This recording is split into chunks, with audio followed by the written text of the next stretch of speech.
8-14 मधुर वचन और मृदुल मुस्कान। दूसरों को अपनी ओर आकर्षित करने के लिए कोई विशेषता होनी आवश्यक है। कलाकार, गायक, विद्वान, शिल्पकार, पहलवान, डॉक्टर, धनवान आदि लोग अन्य लोगों का ध्यान अपनी ओर खींचते हैं और एक सीमा तक सामयिक प्रशंसा भी प्राप्त कर लेते हैं, परंतु उनमें स्थायित्व नहीं होता। कारण यह है कि उनकी विशेषताएं सिर्फ उन्हीं के लिए लाभ अर्जित करती है। दर्शकों को अजूबे जैसा कौतूहल ही हाथ लगता है। ऐसे कौतूहल प्रदर्शित करने में तो मदारी और बाजीगर भी सफल हो जाते हैं। वे दर्शकों की जेबें खाली करा लेते हैं। सर्कस का तमाशा देखने लोग दौड़ दौड़ कर जाते हैं और अपने परिवार को भी साथ ले जाते हैं। ऐसा कौतूहल अपने व्यक्तित्व की विचित्रता को प्रदर्शित कर सकता है और देखने वालों की आंखों को चौंधिया सकता है। यह कला का चमत्कार है। कला भी एक चतुरता ही है। उसके लिए भी समय, श्रम और मनोयोग तो लगाना ही पड़ता है। पैसा भी खर्चना पड़ता है, पर अंततः है वह सरल ही, क्योंकि उसके सीखने सिखाने के माध्यम अपने इर्द गिर्द ही मिल जाते हैं। लोगों को गहराई तक प्रभावित और आकर्षित करने के दो तरीके प्रमुख हैं, जो नितांत सस्ते भी हैं और उनके लिए कोई विशेष परिश्रम भी नहीं करना पड़ता। पैसा खर्चने जैसी भी कोई बात नहीं है, मात्र मन में उनकी उपयोगिता और महत्व समझे जाने की आवश्यकता भर है। साथ ही उन विभूतियों को स्वभाव का अंग बनाने के लिए ध्यान देने की भी। ये दो तरीके हैं, मधुर वचन एवं मृदुल मुस्कान। इन दोनों को अपनाते ही चेहरा कमल पुष्प जैसा खिल उठता है, जिसकी शोभा भी असाधारण होती है और सुगंध भी। सुंदरता के लिए सभी इच्छुक और आतुर होते हैं। इसके लिए खर्चीले श्रृंगार साधन भी जुटाते हैं, पर वे ये भूल जाते हैं कि ये बनावट कागज के फूलों जैसी है, जो अपनी अवास्तविकता प्रकट किए बिना नहीं रहती। कितनी ही कुशलता उनमें लगी हो, पर कागज के फूल किसी को बहुत देर धोखा नहीं दे सकते। आच्छादनों के आधार पर साज सज्जा के सहारे बनाई गई सुंदरता अपने नकलीपन को प्रकट किए बिना नहीं रहती। असली फूल की शोभा और सुगंध स्वाभाविक होती है, इसलिए वह अपने समय तक यथावत बनी रहती है। चेहरे की मुस्कान के संबंध में भी यही बात है। वह मनस्थिति को संतुष्ट, संतुलित और प्रसन्न रखने की प्रतिक्रिया मात्र है। उसे दर्पण के सहारे प्रयत्न पूर्वक भी अभ्यास में उतारा जा सकता है।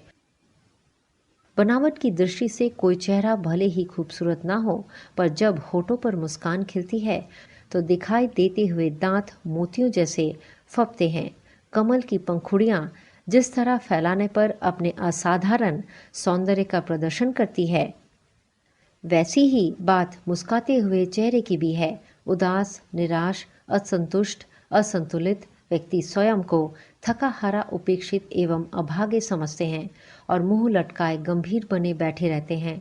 किसी से बात करते हैं तो जैसे कोई बेगार भुगतनी पड़ रही हो, ऐसा महसूस करते हैं।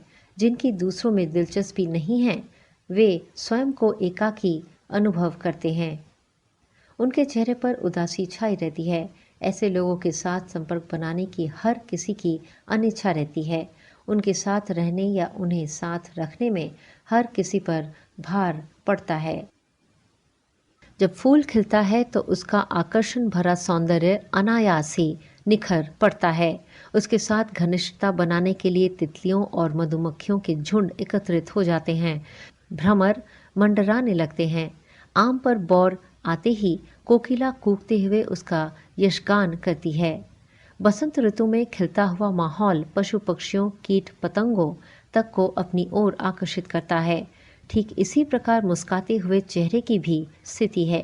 उसकी उपमा बसंत के आगमन से दी जा सकती है। खिले हुए कमल पुष्प से भी इस सुंदर अभिव्यक्ति को देखने के लिए हर किसी का मन मचलता है। मुस्कुराते रहने वाला व्यक्ति सदा प्रशंसकों से घिरा रहता है।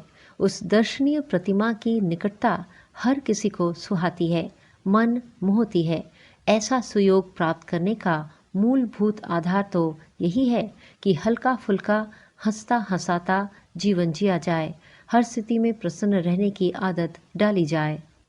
प्रतिकूलताओं की उपेक्षा की जाए और अनुकूलताओं पर मोद बनाया जाए। पर यदि दृष्टिकोण उतना परिष्कृत न हो सके तो उस अभ्यास को कलात्मक रूप से भी स्वभाव में उतारा जा सकता है। जब भी अवसर मिले मुस्कराने का उपक्रम करते रहना चाहिए। कुछ दिन के अभ्यास में वैसा स्वभाव ही बन जाता है और प्रतिकूल परिस्थितियों में भी अपनी विशेषता बनाए रहता है। जिस पर यह माधुर्य है वह कभी एकाकी नहीं रहेगा। उसकी विभूति का रसास्वादन करने के लिए अनेक इर्द गिर्द मंडराते रहेंगे। दूसरी विभूति है मधुर वचन। इसके लिए किसी की खुशामद या चापलूसी करने की जरूरत नहीं है और ना ऐसा कुछ करने की आवश्यकता है कि जो किसी ने चाहा है उसे देने का झूठा आश्वासन दिया जाए। उथले लोग यही चाहते हैं कि उनकी मनमर्जी की ही सहमति प्रकट की जाए। इसमें उनकी स्वार्थ सिद्धि ही प्रमुख होती है। इस प्रकार के वचनों में अपना मतलब सत्य देखकर लोग प्रसन्न होते देखे गए हैं। पर यह सब किसी यथार्थवादी और आदर्शवादी के लिए संभव नहीं। झूठे वायदे करना, झूठी खुशामद करना, हाँ में हाँ मिलाना दरबारियों या ठगों से ही बन पड़ता है जो किसी को जाल में फंसाने की फिराक में रहते हैं। मधुर वचन साधारण बोलचाल में समाविष्ट हो सकते हैं। अपने विनम्रता और दूसरे का सम्मान यदि वार्ता प्रसंग में मिला हुआ हो तो इतने भर से वाणी में मिठास आ जाती है। बेकार की बातें ना करके यदि किसी की सराहनीय कृतियों या प्रवृत्तियों की खर्चा कर दी जाए तो उस प्रकार का कथन अनायास ही मधुर बन जाता है। इससे उसे अपनी विशिष्टताओं को बढ़ाने के लिए प्रोत्साहन भी मिलता है। यह प्रयत्न करता है कि किसी प्रकार की विशिष्टताएं उसमें और भी अधिक बढ़े ताकि अनेक लोगों द्वारा प्रशंसापरक वचन सुनने को मिलते रहे। स्मरण रहे, दूसरों की वास्तविकता गुणवत्ता को तो विस्तार पूर्वक और अभिनंदन की मुद्रा में कहा जा सकता है, पर अपनी शेखी बघारने से हर किसी को बाज आना चाहिए। उथले मनुष्य अपनी शिक्षा, संपदा और चतुरता का वर्णन सुनाने में रुचि लेते हैं। अपनी सफलताओं और योजनाओं को बड़ा चढ़ाकर बताते हैं। यह ओछेपन का चिन्ह है। इसे अपने मुंह मियाँ मिट्ठू बनना कहा जाता है। आवश्यकता पड़ने या पूछे जाने पर अपने प्रयासों की प्रासंगिक चर्चा की जा सकती है, पर अहंकार और दूसरों के असम्मान की गंध वाणी में न आने पाए तो वह सहज ही मधुर बनेगी और हर सुनने वाले को प्रिय लगेगी। मधुर वचन और मुस्कान की गुणवत्ता को जीवन व्यवहार में जितना अधिक समझा जाए उतना ही उत्तम।